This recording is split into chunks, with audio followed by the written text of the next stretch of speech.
बागेश्वर धाम के पीठाधीश्वर धीरेन्द्र शास्त्री को लेकर हंगामा मचा हुआ है।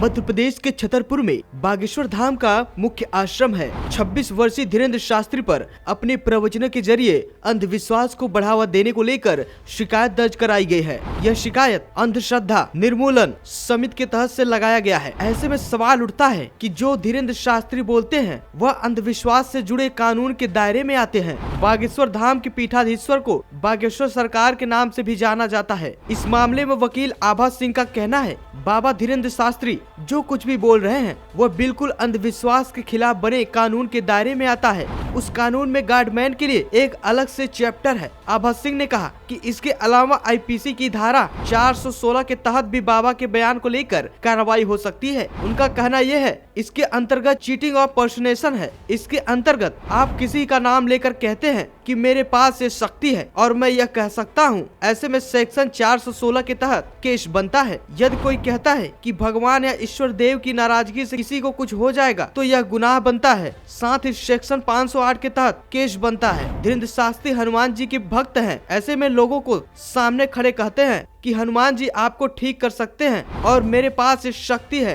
तो यह केस बनता है। वकील आभा सिंह ने कहा, महाराष्ट्र में अंधश्रद्धा उन्मूलन कानून है, इसलिए धीरेन्द्र शास्त्री वहां से फरार हो गए। इस पूरे विवाद की शुरुआत नागपुर में आयोजित राम कथा से हुई थी। नागपुर में कथा के दौरान अंधश्रद्धा उन्मूलन समिति से जुड़े तर्कवादी श्याम मानव से बाबा को चमत्कार साबित करने की चुनौती दी थी।